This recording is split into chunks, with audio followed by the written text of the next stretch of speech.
Di tengah hiruk-pikuk kota Tangerang, ada satu gang kecil yang selalu terlihat suram, bahkan saat matahari sedang terik-teriknya. Gang Semangka, begitulah warga menyebutnya, bukan karena banyaknya buah atau kebun, melainkan karena dahulu ada seorang pedagang semangka yang tewas mengenaskan di sana, diduga karena menolak bayar uang keamanan. Sejak saat itu, nama gang itu menjadi bayang-bayang ketakutan, dan sosok yang menjelma sebagai simbolnya adalah Basir. Basir bukan preman biasa, ia tumbuh di jalanan, dibesarkan oleh rasa dendam dan lapar. Sejak remaja, hidupnya bergantung pada kekerasan. Tatonya merambat dari lengan hingga leher, menandakan banyaknya perkelahian yang telah ia lalui. Konon, ia pernah memukul seorang polisi hingga pingsan dalam razia. Orang-orang tak tahu pasti apakah itu benar, tapi cerita itu cukup untuk membuat warga dan pedagang warung memilih diam jika melihat sosok tubuhnya yang kekar melintas. Setiap pagi, Gang Semangka seperti panggung kecil bagi Basir. Ia akan berjalan dari ujung ke ujung, memeriksa satu persatu warung dan kios. Ada ritual tak tertulis, uang rokok, uang keamanan, atau sekadar sogokan untuk ketenangan. Para pedagang, meski mengeluh dalam hati, tak ada yang berani melawan. Sebab satu kata kasar saja bisa berarti satu tamparan, atau lebih buruk, satu hari di puskesmas dengan tulang retak. Namun yang paling mengerikan bukanlah kekerasannya, melainkan wibawa dinginnya. Basir jarang berteriak, ia cukup menatap, dan tubuh-tubuh gemetar dengan sendirinya. Pernah sekali, seorang pemuda baru membuka bengkel kecil dan mencoba menolak membayar. 2 hari kemudian, bengkel itu terbakar. Tak ada yang bisa membuktikan siapa pelakunya. Tapi warga tahu, itu bukan kebetulan. Kekuasaan Basir bukan hanya karena keberingasan, tetapi karena ia tahu cara menanamkan ketakutan. Ia beri sedikit uang pada anak-anak muda pengangguran agar menjadi telinga dan mata. Ia beri mie instan ke ibu-ibu tua, dan rokok ke tukang ojek. Semua orang merasa berutang pada Basir, meski dengan harga nurani yang mahal. Di balik kerasnya, Basir seperti dewa kecil yang mengatur segalanya di Gang Semangka. Suatu sore, ia duduk di bangku kayu dekat warung kopi milik Pak Salim. Seorang anak buahnya mendekat dan berbisik, "Bos, di ujung gang ada warung baru buka. Orang Madura, kayaknya pendatang." Basir hanya tersenyum tipis. Ia menghirup kopinya, lalu menatap ke arah langit yang mulai jingga. "Baru, ya udah, besok kita sambut." Di balik senyumnya, ada niat yang sudah matang. Warung baru berarti ladang baru. Dan tak peduli siapa yang datang, semua harus tunduk pada aturan Basir. Di kepalanya, orang Madura atau bukan, sama saja. Tapi Basir tidak tahu, langkahnya besok akan menjadi awal dari akhir. Sebab yang datang ke Gang Semangka bukan hanya pedagang biasa. Ia adalah sejarah yang sedang bersembunyi, dan Basir telah mengusik api yang selama ini memilih tidur. Pagi itu, aroma asing menyelinap ke lorong-lorong sempit Gang Semangka. Bukan bau amis ketakutan seperti biasanya, melainkan wangi khas rempah dan kopi yang diseduh di atas bara arang. Warung kecil berdinding triplek baru berdiri di ujung gang. Tak mewah, tapi bersih dan rapi. Sebuah papan kecil bertuliskan, "Warung Bahri," tergantung miring di atas etalase rokok. Seorang pria berpeci, berumur sekitar 50-an, duduk tenang di kursi kayu, memandangi penggorengan dengan tangan yang cekatan. Bahri, begitu namanya, tak banyak bicara. Warga yang pertama kali membeli rokok kaget dengan logat Madura kentalnya. Bukan logat yang kasar, tapi tegas dan dalam. Tatapannya tajam, namun bukan tajam mengancam, lebih seperti tajam penuh perhitungan. Dalam beberapa hari, warungnya mulai ramai. Anak-anak kecil suka jajan di sana karena diberi bonus permen. Para tukang ojek suka ngopi di depan warungnya, sebab kopi Bahri tak terlalu pahit, tapi bikin mata segar. Basir tahu warung itu sudah buka. Ia sengaja menunda kunjungan sampai 3 hari, ingin melihat apakah si pendatang cukup paham aturan. Tapi setiap hari, anak buahnya datang membawa laporan yang sama, dia santun, tapi nggak banyak omong, "Bang, kayak nggak takut siapapun."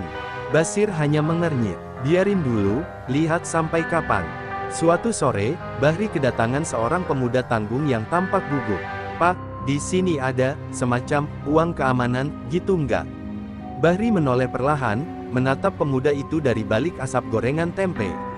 "Keamanan itu rezeki dari Allah. Kalau takut, jangan jualan di jalan, katanya pelan. Pemuda itu diam, lalu pergi tanpa membawa jawaban.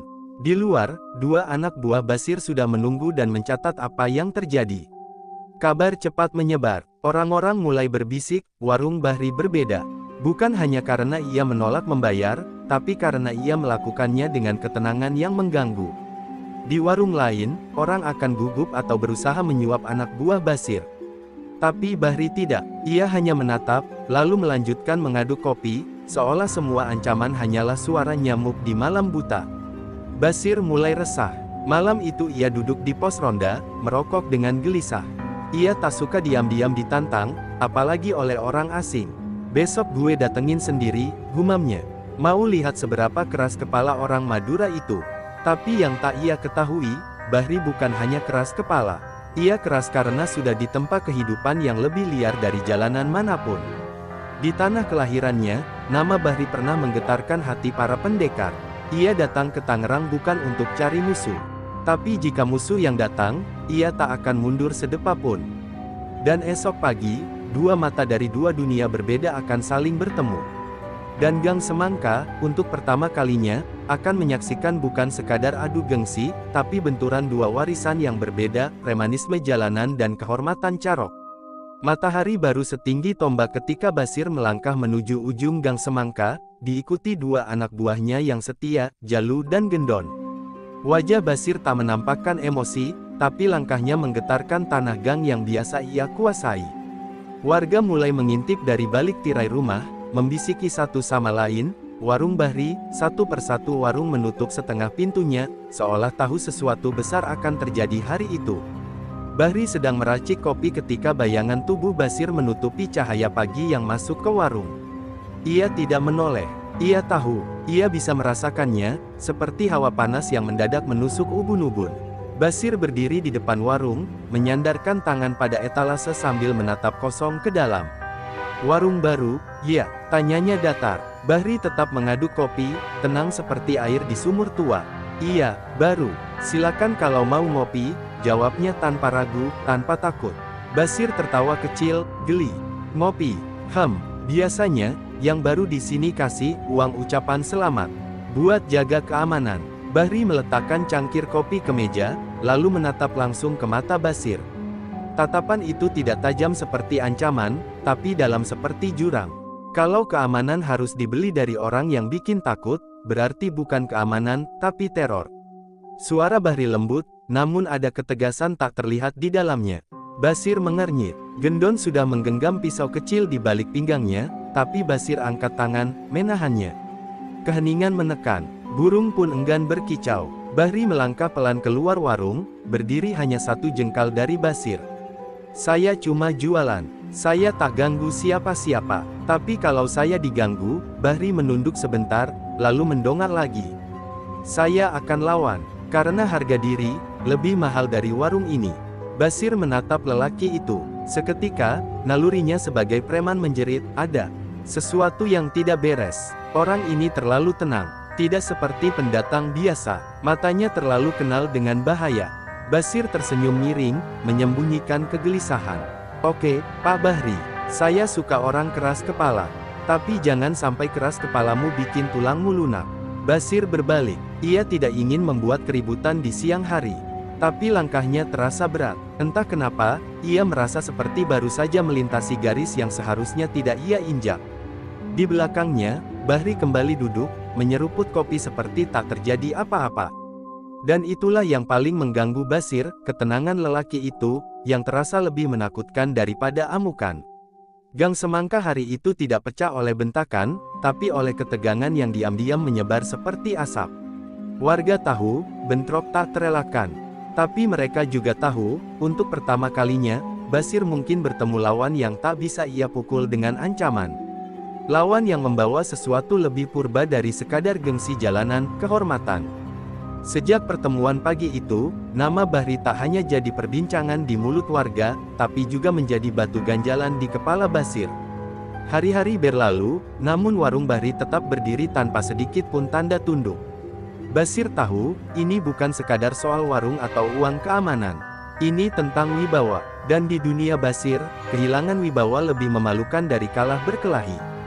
Maka, malam itu, di bawah lampu remang pos ronda, Basir memutuskan, Bahri harus diberi pelajaran. Namun Bahri seolah tak menggubris tekanan yang makin menguat. Ia tetap melayani pembeli seperti biasa, menyapa dengan senyum tipis, menyeduh kopi, menata etalase. Ia tahu mereka mengintainya. Ia tahu para mata Basir mondar-mandir di depan warung. Tapi hidup telah banyak mengajarinya, ketakutan tidak pernah menghentikan bahaya, hanya mempercepatnya. Suatu sore, Jalu dan Gendon kembali datang. Kali ini bukan untuk meminta, tapi menyindir. Wah, warungnya makin rame, ya. Jangan-jangan sebentar lagi bisa buka cabang, ucap Jalu sambil tertawa kecil. Bahri tak menjawab, ia hanya menatap keduanya dengan pandangan yang sejuk tapi tak bisa ditembus. Setelah beberapa saat, ia berkata, kalau kalian lapar, bilang. Saya gorengkan tempe. Kalau kalian cuma datang bawa angin ribut, lebih baik jangan. Jawaban itu membuat Gendon mengepalkan tangan. Tapi Jalu menahan. Mereka tahu, Bahri bukan orang biasa. Ada hawa yang membuat dada mereka berat, seperti berdiri di hadapan batu nisan yang sudah lama menunggu. Mereka pun pergi dengan senyum dipaksakan, tapi dendam mulai tumbuh dalam hati mereka. Malam harinya, Basir berdiri di atas jembatan kecil dekat ujung gang. Di tangannya, sebatang rokok nyaris habis. Ia memandangi warung Bahri dari kejauhan, lampunya remang, dan suara penggorengan terdengar sayu. Lelaki tua itu, kenapa enggak takut? Pikirnya, ia telah berhadapan dengan banyak orang keras kepala, tapi Bahri berbeda. Diamnya bukan karena tak punya nyali, melainkan karena telah melepaskan rasa takut sejak lama. Dia bukan orang biasa, Bang, kata Jalu saat Basir memanggil mereka ke pos. Dari cara dia lihat kita, kayak bukan cuma tahu berkelahi, tapi udah biasa lihat orang mati. Basir mengangguk pelan. Ada sesuatu dalam dirinya yang tak mau mengakui kebenaran itu, tapi naluri jalanan tak bisa dibohongi. Akhirnya, Basir memutuskan, kita harus dobrak dulu harga dirinya. Kalau dia masih keras kepala, baru kita patahkan tenaganya. Esok subuh, mereka akan mengacak-acak warung Bahri, membalik meja, merusak barang, menanam ketakutan. Tak ada darah, belum, tapi cukup untuk memberi pesan jelas siapa penguasa Gang Semangka. Tapi yang mereka tak tahu, Bahri sudah bersiap. Ia bukan cuma menyadari niat mereka, tapi telah menerima kehadiran bahaya itu sepenuh hati. Karena bagi Bahri, tak ada yang lebih menakutkan daripada kehilangan kehormatan. Dan ketika harga diri sudah dipijak, satu-satunya jalan yang tersisa adalah carok.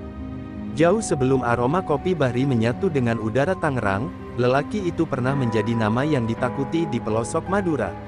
Di sana, di balik ladang tembakau dan rumah-rumah berpagar bambu, nama Bahri selalu dibisikkan dengan nada waspada. Ia bukan preman, bukan pula jawara bayaran. Ia adalah pangcarok, seorang pelaku carok yang bertarung bukan karena harta, tapi karena kehormatan. Dan di tanah kelahirannya, kehormatan lebih berharga dari nyawa. Bahri muda adalah sosok yang disegani. Tubuhnya tak terlalu besar, tapi tatapannya bisa melumpuhkan amarah. Ia pernah bertarung carok dengan 3 orang sekaligus demi membela nama keluarganya yang dihina. Celuritnya menari dalam sunyi. Hanya dalam hitungan menit, tanah basah oleh darah. 2 tewas, 1 cacat seumur hidup. Tapi Bahri tak pernah lari. Ia menunggu polisi datang, menyerahkan diri. Dan ketika hakim menjatuhkan vonis, Bahri hanya berkata, saya membela kehormatan, bukan cari musuh. Setelah bertahun-tahun dalam penjara, Bahri keluar tanpa dendam. Tapi dunia Madura tak pernah melupakan carok. Di tanah itu, dendam turun-temurun bisa diwariskan seperti warisan. Ia mulai kehilangan orang-orang terdekat, adik kandungnya ditikam, rumah ibunya dibakar. Bahri sadar, tinggal lebih lama berarti menyeret lebih banyak orang ke kubangan darah. Maka, ia memutuskan pergi. Jauh. Tangerang dipilih bukan sembarang. Di kota besar, ia pikir orang tak peduli siapa kamu, asal kamu tidak mengganggu. Ia menyimpan celuritnya dalam peti kayu, membungkusnya dengan kain kafan kecil, lalu menaruhnya di pojok lemari, seperti menyingkirkan masa lalu. Bahri ingin damai. Ia membuka warung kecil, menyeduh kopi untuk orang-orang asing, menyambut pagi dengan gorengan, bukan dengan amarah. Namun, ia tahu dunia tidak selalu membiarkan orang damai. Ketika ancaman mulai datang dari Basir dan anak buahnya, Bahri tidak takut. Ia hanya gelisah. Bukan karena nyawanya terancam, tapi karena masa lalu yang selama ini ia kunci rapat mulai bergetar. Bahri tahu, Carok bukan perkara otot, itu perkara jiwa. Sekali harga diri diinjak, ia tidak bisa memilih diam. Malam itu, Bahri membuka peti kayu itu. Tangannya sedikit gemetar, bukan karena takut, tapi karena ingatan. Di dalamnya, celurit lamanya masih berkilat redup, meski tak pernah diasah lagi. Ia mengangkatnya pelan, mengusapnya dengan kain putih. "Kau belum karatan, rupanya," bisiknya lirih. Di luar, angin bertiup pelan. Seperti semesta tahu, perang tak lama lagi akan dimulai. Sementara itu, Basir mulai menyiapkan skenario penaklukan. Ia tak tahu siapa sebenarnya Bahri. Baginya, ini hanya soal preman dan pedagang. Tapi tanda-tanda mulai datang. Salah seorang tukang ojek yang pernah tinggal di Madura memperingatkan, kalau dia memang Bahri yang dulu pernah Carok di Bluto, lebih baik jangan ganggu. Basir tertawa, "Kampungan. Di sini gue yang punya nama." Ia menolak percaya, dan itulah kesalahan pertamanya. Sebab saat dua jalan hidup bertemu, yang satu tumbuh dari kekuasaan, dan satu lagi dari luka dan darah, maka tak ada jalan pulang. Hanya tinggal siapa yang akan berdiri terakhir, dan siapa yang akan dikenang dalam ketakutan. Subuh itu, langit Tangerang masih gelap ketika Bahri menggantungkan sesuatu di tiang bambu depan warungnya. Sebuah sapu tangan merah yang diikat rapi, tergantung melambai pelan. Bagi orang awam, itu tak lebih dari kain lap yang tertinggal. Tapi bagi yang paham adat Madura, itu adalah isyarat. Sapu tangan merah berarti satu hal, tantangan Carok terbuka. Bukan gertakan, bukan pamer nyali. Itu tanda bahwa nyawa telah siap dipertaruhkan. Beberapa orang tua yang masih paham tradisi gemetar melihatnya. Seorang tukang becak sampai menunduk. Dalam-dalam, tak berani memandang langsung kain itu. "Bahri ngajak Carok," bisik mereka. Dan kabar itu menyebar seperti angin panas di musim kemarau. Di warung kopi, di gang-gang kecil, bahkan di pasar dekat terminal, semua membicarakan satu hal, warung Bahri sudah memasuki perang kehormatan. Sementara itu, Basir baru bangun tidur ketika Jalu datang tergopoh-gopoh. "Bang, dia tantang Carok," katanya setengah berbisik, setengah menahan napas.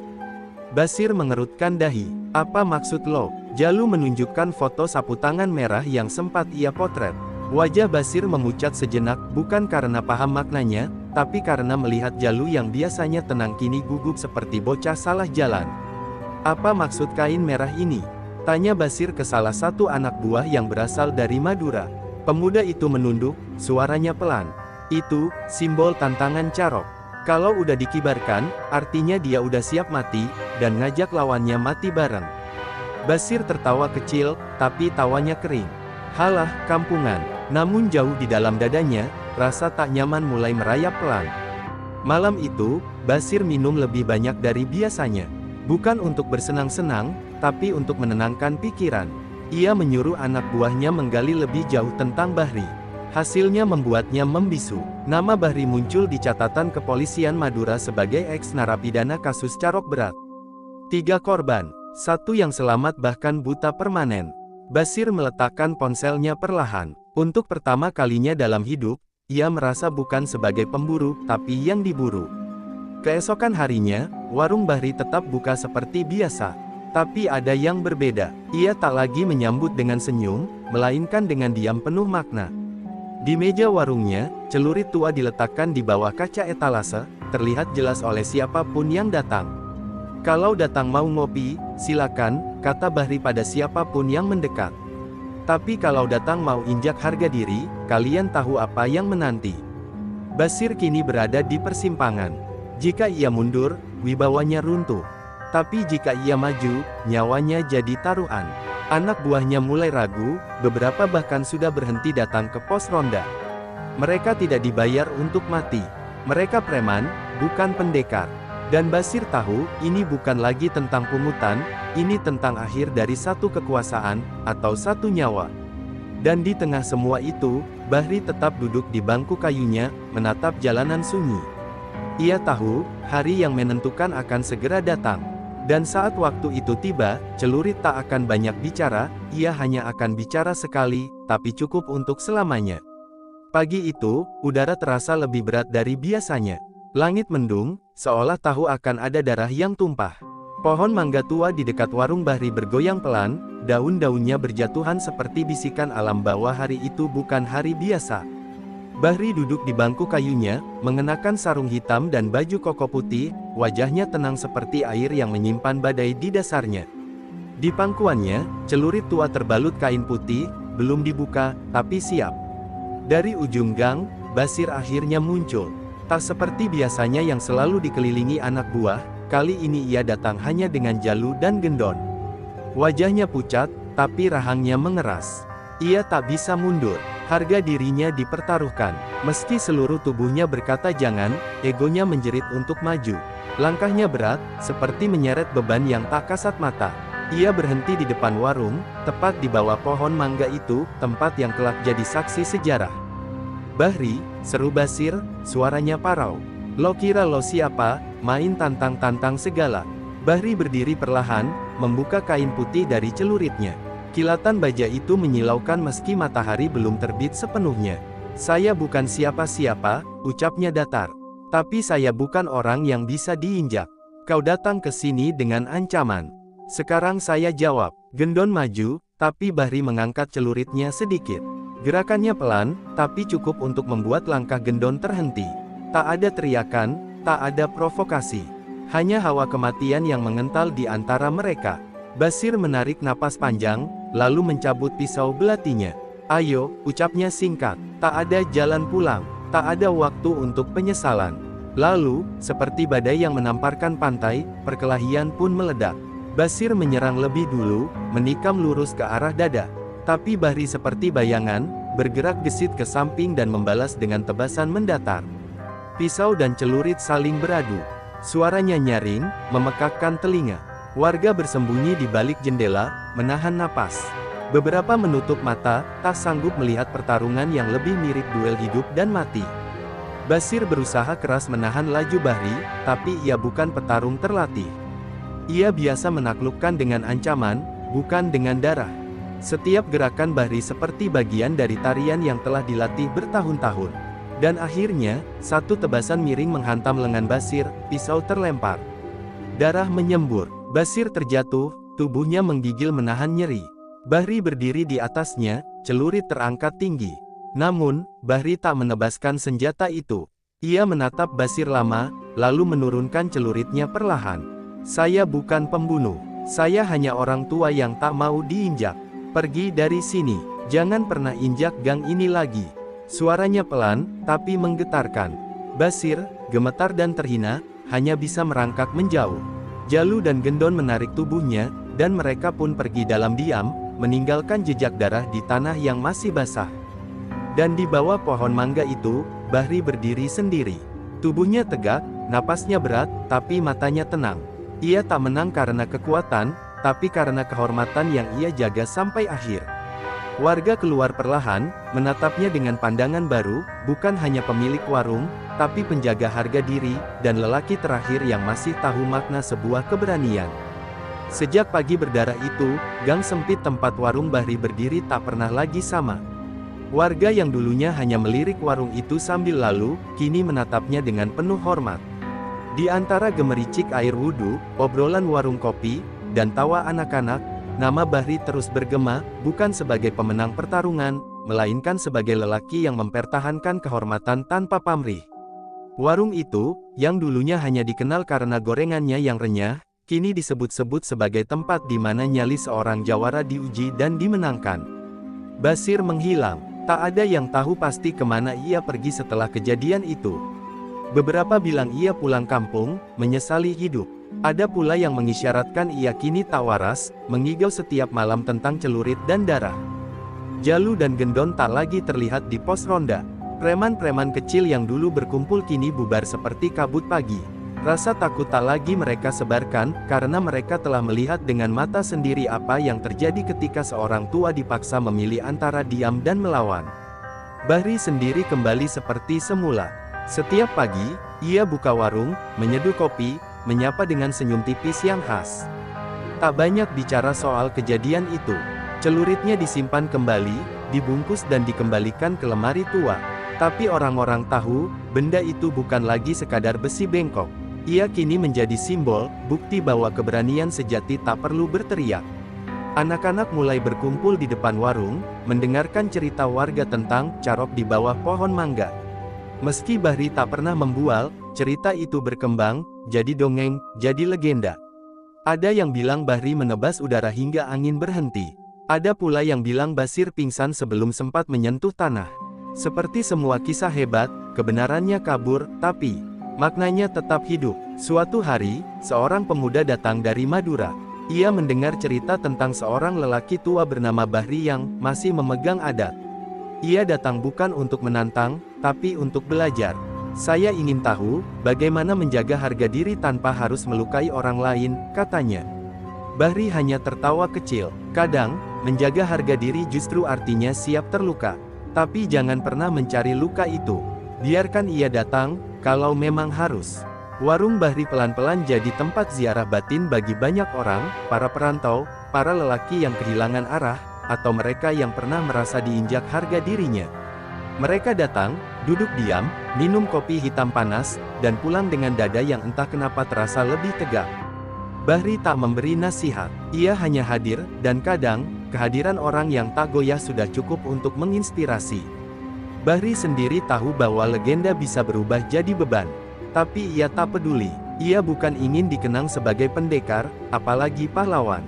Ia hanya lelaki tua yang ingin hidup tenang, tapi tahu bahwa ketenangan hanya bisa diperoleh jika kita siap berdiri ketika diinjak.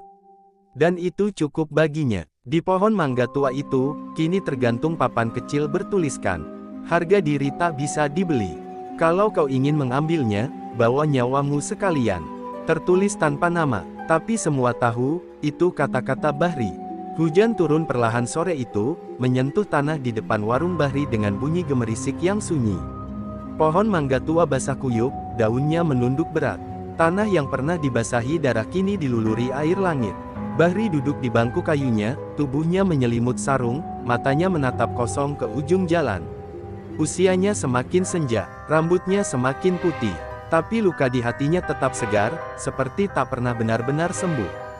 Sudah hampir setahun sejak peristiwa itu. Warungnya makin ramai, tapi jiwanya tak pernah benar-benar kembali seperti dulu. Dalam diam, ia sering bicara pada dirinya sendiri, pada bayang-bayang masa muda yang tak lagi bisa disentuh. Dulu aku bertarung untuk menjaga nama, tapi siapa yang menjaga hatiku sekarang? Gumamnya pelan, tak ada yang menjawab, kecuali suara hujan yang jatuh di atas atap seng.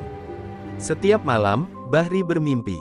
Bukan mimpi tentang pertarungan, tapi tentang kampung halaman yang ia tinggalkan. Tentang ibunya yang dulu menyalakan lampu minyak menjelang maghrib. Tentang suara azan di surau kecil, dan tentang bau asin laut yang dibawa angin. Kadang ia terbangun dengan mata basah. Rindu memang begitu, datang tanpa izin, pulang tanpa permisi. Sore itu, seorang wanita tua datang ke warung. Ia tak pesan kopi, ia hanya berdiri lama di depan, lalu berkata, "Kau Bahri dari Bluto, bukan?" Bahri terdiam. Suara itu seperti membelah waktu. Wanita itu ternyata saudara jauh dari istrinya dulu, yang telah lama meninggal. Ia membawa kabar tentang tanah kelahiran, tentang kuburan ibunya yang kini tak terurus. Bahri menunduk, genggamannya mengeras di cangkir kopi. Hujan masih turun ketika Bahri berdiri, masuk ke warung, dan membuka lemari tuanya. Ia menatap celurit yang terbungkus rapi, masih seperti dulu. Tapi kali ini, ia tak menyentuhnya. Ia menatapnya lama, lalu menutup pintu lemari perlahan. "Kau sudah cukup, sekarang giliranku berdamai," bisiknya lirih. Di luar, angin membawa kabar baru, tentang waktu yang terus berjalan, dan luka yang tak harus terus dibuka. Beberapa hari kemudian, warga melihat sesuatu yang tak biasa, warung Bahri tutup. Papan kayu digantungkan di depan, "Mohon maaf, saya pamit untuk sementara waktu. Jaga warung ini dengan hormat seperti saya menjaganya." Tak ada yang tahu kemana ia pergi, tapi di bawah papan itu, ada celurit yang tertancap di tanah, tertutup setengah oleh kain putih. Sebuah penanda, sebuah perpisahan. Orang-orang datang dan berdiri di depan warung itu. Tak ada yang berani menyentuh celurit.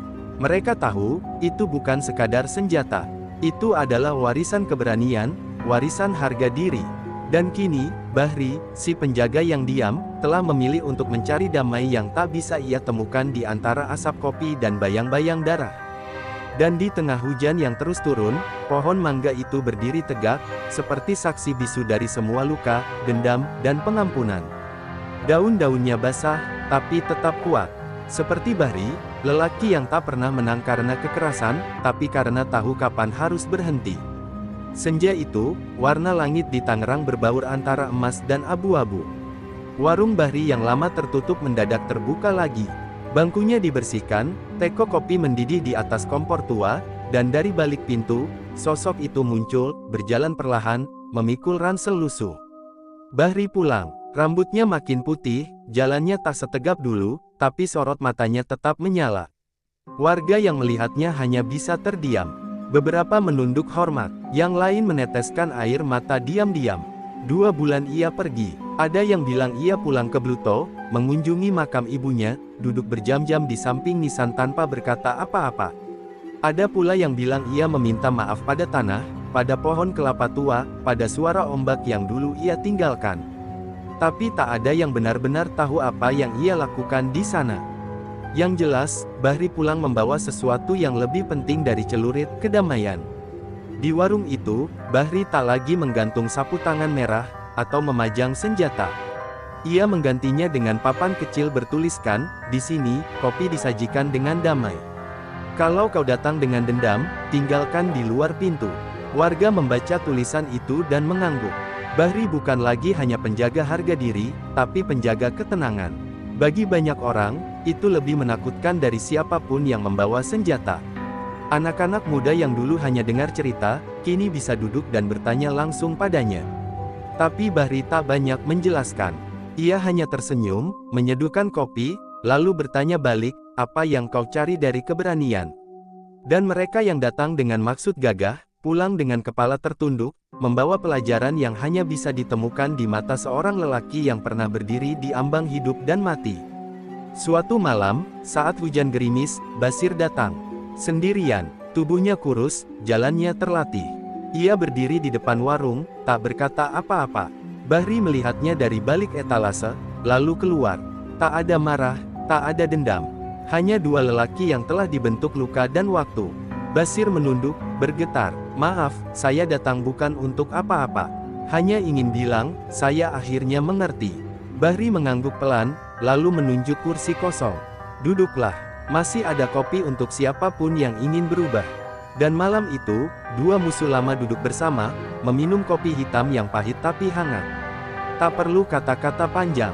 Kadang, yang dibutuhkan untuk mengakhiri perang hanyalah keberanian untuk mengakui bahwa kita pernah salah memilih jalan.